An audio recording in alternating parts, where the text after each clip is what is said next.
Concentração de capitais.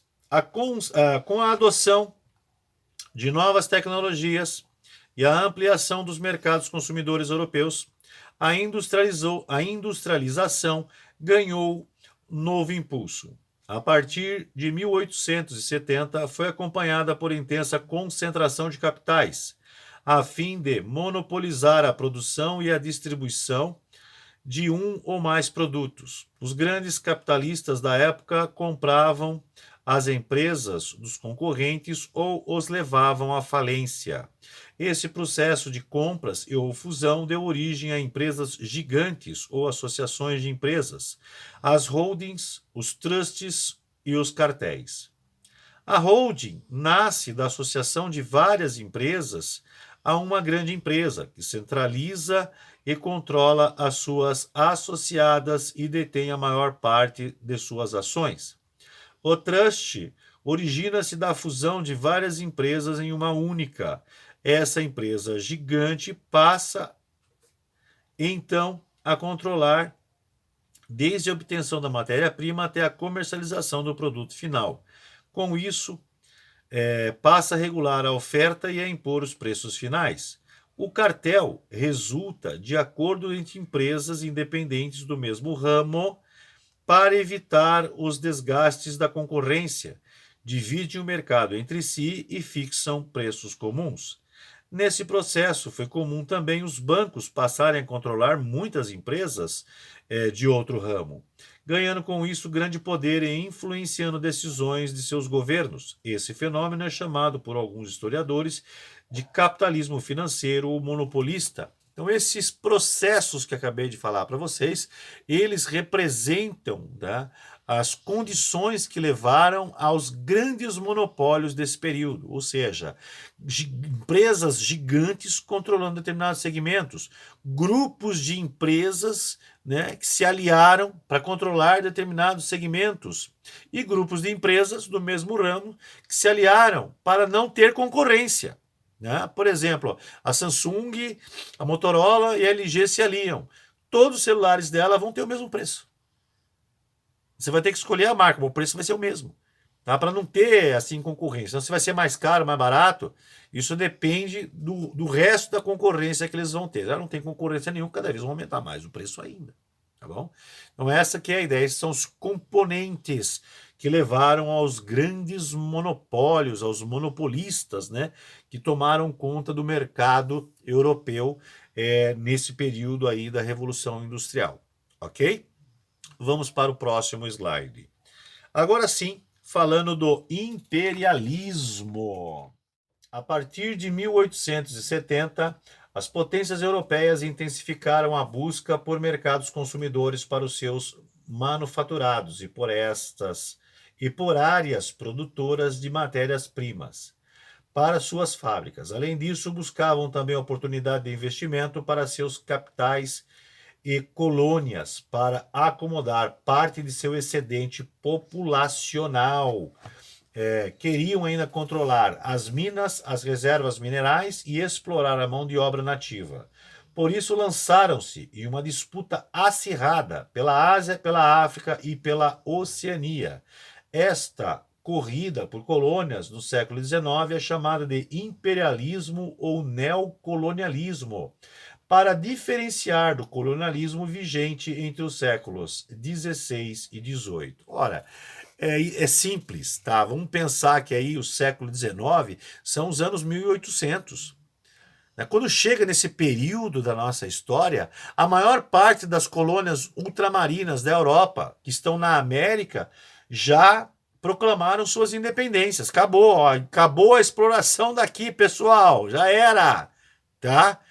E é o que acontece, nós temos um excedente populacional na Europa, nós temos uma necessidade de vender produtos. O que nós vamos fazer? De onde nós vamos buscar matéria-prima para produzir novos produtos? Tá? E aí veio a visão da Ásia, da África, né, e da Oceania. Tá? Só que tem gente morando lá. Né? Vamos ter que conquistar aquela área. Né? Qual justificativa nós vamos usar para isso? Então tem mais uma série de contextos nesse processo. Tá bom? Vamos para o próximo slide. Enquanto se desenrolava a corrida imperialista, pensadores europeus formulavam uma teoria chamada mais tarde de darwinismo social. Segundo essa teoria, as raças humanas, assim como as espécies, também passam por uma longa evolução, durante a qual ocorre uma seleção natural e só as mais aptas sobrevivem. Na luta pela vida, só as raças superiores triunfam, o que torna as guerras inevitáveis. Os racistas daquela época acreditavam em duas ideias equivocadas. A primeira é de que existem raças humanas. Vamos lá. As ideias equivocadas. A primeira é a de que existem raças humanas. E a segunda é a de que a raça branca é superior à raça negra e à raça amarela e aos mestiços.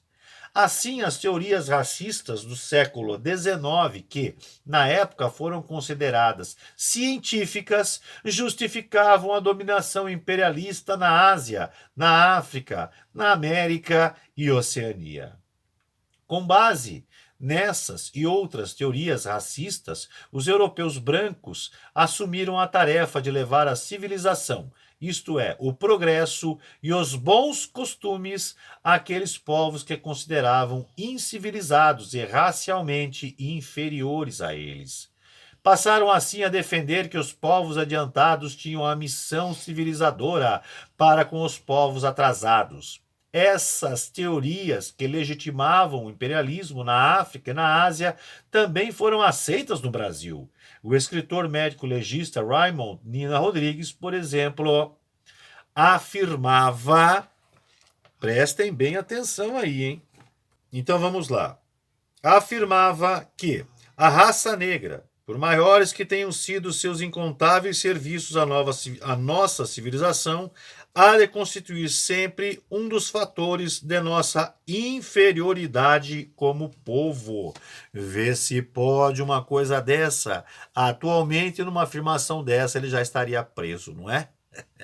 Pois é, mas naquele período, isso era considerado uma informação científica, que existiam raças diferentes da humanidade, que dependendo da raça, da cor da pele, o indivíduo era inferior e que o indivíduo branco tinha como missão a civilização. Só que como que você vai fazer um indivíduo negro ser civilizado? Vai arrancar a pele dele, colocar a pele dele de novo? Está justificado os genocídios racistas. Ok? Vamos para o próximo slide.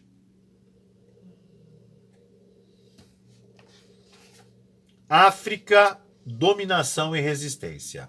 Entre os séculos XV e os séculos XVIII, os europeus se restringiram a uma estreita faixa do litoral da África, onde fundaram estabelecimentos permanentes em pontos como Costa do Ouro, Benin, Angola e Moçambique. A partir do século XIX, no entanto, passaram a penetrar o interior do território africano e a submeter seus povos. Em 1880, os europeus ocupavam Em 1880, os europeus ocupavam apenas 10% do continente africano. Já em 1900, já eram senhores de 90% de todo o território. E por meio da ciência, do uso da metralhadora, do barco a vapor e do quinino, foram retalhando e se apossando dos territórios africanos. Ou seja, na marra, na força. São os genocídios racistas, né, do século XIX, tá? E do início do século XX. Tá? No início do século XX temos também esse grande genocídio racista no continente africano, asiático, tá? E na Austrália. Ok? Vamos para o próximo slide.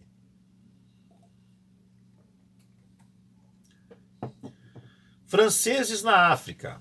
A França iniciou sua investida na África com a conquista de terras onde hoje é a Argélia em 1830. Inicialmente, os franceses instalaram nessas terras um protetorado. O que é isso? É um sistema de dominação que o país conquistador permite a existência de governantes locais e os fiscaliza rigidamente por meio de um representante seu chamado geralmente de residente.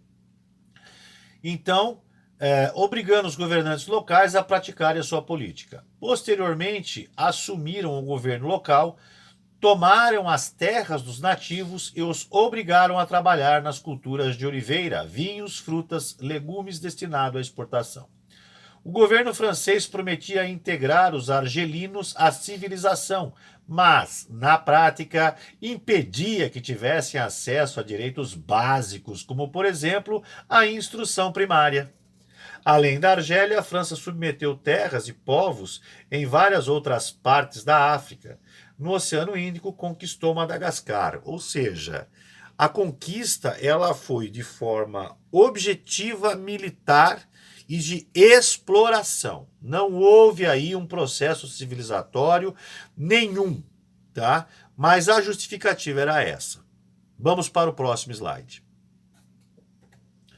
Belgas na bacia do Rio Congo. Há tempos, o rei Leopoldo II da Bélgica ambicionava possuir uma colônia na África Central, pois sabia que a região era riquíssima em borracha e marfim. Em 1884, Leopoldo II apossou-se do Congo, um território dezenas de vezes maior do que a Bélgica, e conseguiu que outras nações europeias reconhecessem esse país africano como uma propriedade particular sua. Depois dividiu o Congo em unidades, nomeou civis e militares belgas para administrá-lo e encarregou-os de forçar os congoleses a trabalhar na extração de borracha e marfim. Ou seja, né, a exploração militar ela não é uma atividade exclusiva da França, da Inglaterra. Nós temos todos os países da Europa querendo um pedaço desse bolo, tá? Todos. Todos têm visões ali de exploração, tá? Vamos para o próximo slide. Por meio da intimidação e da propaganda, o rei conseguiu manter um manto de silêncio sobre as atrocidades que ele e seus súditos vinham praticando no Congo. Uma delas era a grande quantidade de borracha exigida de cada nativo ao final do dia de trabalho. No entanto, em 1903, o diário escrito pelo missionário da Igreja Batista, Scrivener, revelou-as ao mundo. Eis um trecho desse documento. Quando um homem trazia menos que a porção apropriada, o homem branco encolerizava-se e, tomando um rifle de um de seus guardas, fuzilava-o na hora. Ou seja, genocídio puro, né? Tortura psicológica, tortura física, são processos pelo que os africanos passaram nesse período do imperialismo ou neocolonialismo, ok? Vamos para o próximo slide. Britânicos na África. Na década de 1880, os ingleses estabeleceram um protetorado no Egito, que se encontrava endividado devido a empréstimos tomados para a construção do Canal de Suez, em 1869. Como o Sudão estava sob o domínio egípcio, também passou ao domínio inglês. Na África, os ingleses adotaram principalmente a administração indireta. Os antigos chefes locais eram mantidos no poder e transformados em colaboradores dos ingleses. Os habitantes muçulmanos do Sudão, chamados de dervishes, resistiram ao imperialismo inglês pelas armas e chegaram a retomar Khartoum, a capital do país. A luta era vista por eles como uma guerra santa, mas, empregando os mais modernos armamentos da época, como os rifles de tiro rápido, os ingleses os venceram na Batalha de Omdurman, em 1898. Além do Egito e do Sudão, a Inglaterra se apossou de Uganda, na África Ocidental, atual Quênia, e da Rodésia, atual Zimbábue, cujo nome era uma homenagem ao empresário político e explorador inglês Cecil Rhodes. Voltando aqui, então, como eu disse, aqui nós estamos demonstrando as principais potências da Europa nesse contexto, né, de absorver, de dominar regiões da África para explorá-las de todas as formas possíveis. E essa parte da Inglaterra é a parte que ela pega o noroeste, tá, da África, onde se encontra o Egito, e vai se expandindo para o interior, tá bom? Vamos para o próximo slide.